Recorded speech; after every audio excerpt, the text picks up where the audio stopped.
On a chilly night, one of the best meals to warm up to is a classic shepherd's pie, but I'm not one to rest on classics. So today, guys, we're making a shepherd's pie Italian style. Yes. Sounds good? Sounds delicious. So we've got a couple ingredients to make it Italian. Fennel, which we're going to talk about. Polenta instead of a mashed potato to go on top, which is really interesting. And some pancetta, which is basically Italian bacon. It's like bacon that's been unsmoked. Really delicious. Applaud the pancetta. I know, everybody likes bacon. Always for the pancetta. For the bacon. Okay, so Andrea, we're starting here with you with some onion, garlic, and ground lamb. Shepherd's pie has to have lamb. A shepherd, you know, has sheep and lamb and a stick with a hook. That's what it is. If you do ground beef, it's a cottage pie. So if you want a traditional shepherd's pie, has to have some kind of lamb. So here, we've got ground lamb. It's a fast cook. It's affordable. You could also use an alternative. You could use lamb shoulder and braise it low and slow. Amazing alternative. But if you want to be quick, we're going with ground. So here... And Shahir, what have you made for us here? And here, for you know, every time we do a recipe like this, for Jessi especially, I replace the meat with lentil. So sweet. And it's all the same spices and same technique, but it's a great way to replace meat. And it really has, you know, a beautiful, savory, umami flavor to it as well. Okay. Now, can we use pork? Can we use other types of meat? Use ground pork, use ground beef, use ground chicken, turkey if you want to be leaner, absolutely. Okay. But again, to be a traditional shepherd's pie, has to be lamb. But you can also mix. You can have part lamb, part veal, part beef if you like. Almost like, you know, a meatball type thing. Okay. Go for it. Be creative. So here, Andrea, you've done a great job because, and I'm so impressed you remember the term, the stuff on the bottom here, you've got the browning, the soup, the fond, the brown bits on the bottom. So if you are ever cooking ground meat at home and it's gray and kind of sad looking. Like dog food. Like dog food or prison food. I don't know if anyone here has done hard times. Prison food too. You want deep caramelization, brown, okay? And then we're gonna go with the fennel. And before I put it in, I want everyone to taste.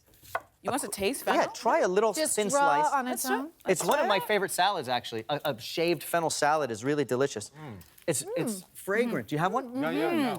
Anise. Almost like black licorice a little bit. Anise, black licorice, really delicious. And when we get it caramelized and roasted, it takes on a whole other level. And our food producer, Grace, was saying that this is a great digestive. Is that... Yeah, you know, that's one of the reasons why I love this as a salad, a shaved fennel salad, before or after a meal. It's a great way to kind of digest and get the, you know, a richer dish going. Are you going to give them some? Yeah, is anyone Sure. digesting Let them lunch try. still? Digesting the lunch. This is just, it's not going to make them all have to use the rest. No.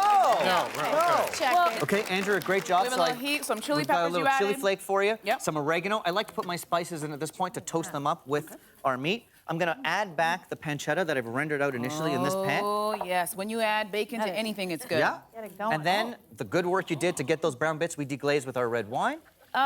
You know this step. Anytime you're adding red wine, it's like, I get super excited. I'm like, well, now we're cooking. Okay. Oh, please. And this is where your spoon comes in handy, Andrea. You're gonna scoop up the bits from the bottom. Oh, what do you mean? Yes, those are all the good bits. That's what the wine is doing. That's what it's doing. It's scooping. Okay, am I scooping properly? You're doing it great. So all those good flavor bits you're getting. So it's called the souk. The souk, the fond, yeah. Don't burn your souk. Oh, excusez-moi, sir. Don't. That's what our French culinary school teachers would say. Don't burn your souk, Shahir.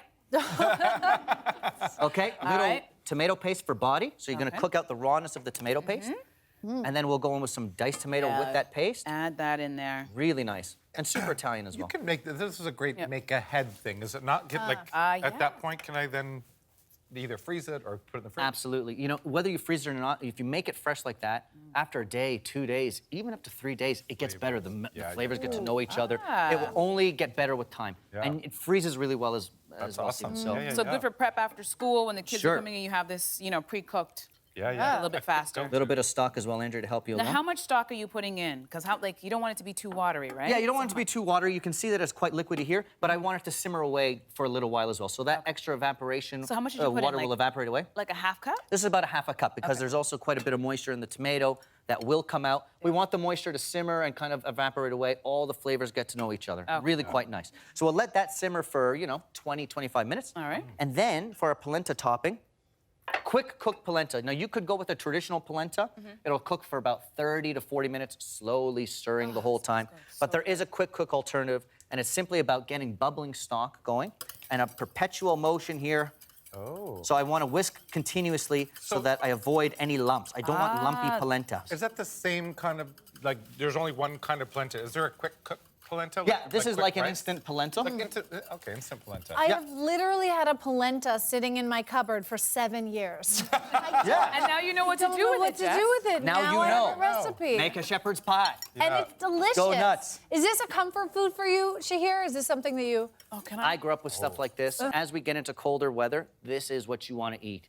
Warm, comforting food. Oh, Andrea was guys, telling me that she ate this in like daycare. In daycare, Yeah. this is my first time having like non-West Indian food, and this was the food that I fell in love with, shepherd's pie. You Really? would smell it an hour. We had a cook who would cook all the food, and you could smell it wafting through the awesome. entire I'm daycare. sorry, what bougie daycare did you go to?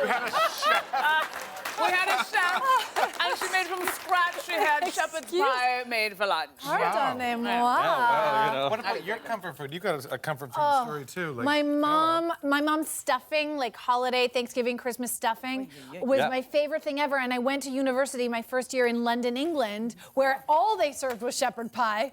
So my mom FedExed me at Thanksgiving, FedExed me her frozen Wait. stuffing. That's how much I Wait a love second, this you stuffing. can't bust my chops about my shepherd pie I might cook when your mommy is FedExing you to London, England.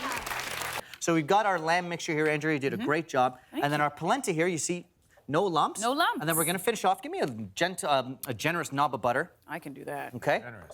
And I'm going to this help you with generous? the cheese. Yeah, generous. Oh. This is what makes polenta really tasty, just like a Oh, mashed yeah. potato. So again, a traditional shepherd's pie has mashed potato on top. Here we're doing polenta with lots of Parmesan Reggiano, lots of butter. And we keep mixing that until Keep mixing it up. Yeah. They applaud I'm gonna for bacon put- and they applaud for butter. For cheese and butter. Some cheese on the lamb, of Yeah. course. Why not? Wow. Oh, This yeah. is so good. More. More cheese is better. Yes. Maybe a little bit of mozzarella on top too. As Shahir adds butter and cheese, let me ask our audience, have you been digesting since eating the fennel? Yeah. Is it working?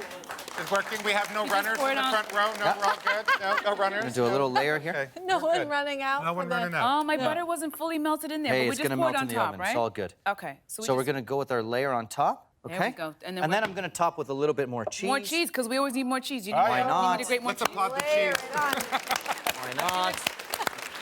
Cheese. A little bit more of this. Yeah, do more of that. Yeah. So everything here, guys, is already quite hot. So it's only gonna go in the oven for 5-10 minutes, and then Yeah. we can broil at the end. But if you do, Stephen, make your meat mixture or lentil mixture a few days in advance, and it comes straight from the fridge, you want to keep it in the oven longer. Oh, okay. Okay?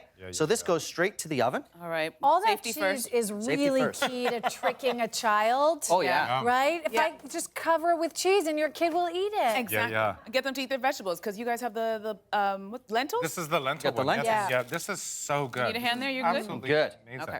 Yeah. Now, guys, you see, Andrea put it on a sheet tray because that's gonna bubble over. Oh, and we So don't you don't want want to screw up your oven. A lot of the cheese and And you polenta can might never bubble. get that stuff off. Look at that. Wow, that's This awesome. guy was in there for 5 minutes, that. 10 minutes. Look at this. Oh, that looks delicious. Gooey and cheesy and bubbly. Fantastic. Look at this. Kids come home from school. They get something good. Yeah. Bubbling out of the oven. It's amazing. And Yeah. healthy. Healthy and like you Healthy-ish. said, and that can last. We need in a the plate to fridge. plate that up. Yeah. Depends how much butter you put it, Andrea. It's healthy-ish. It's healthy-ish. That's all you need. Oh, look at the lamb. I love a fresh salad to go with this to cut the richness. Oh, Yes. awesome. Beautiful, beautiful. This looks delicious.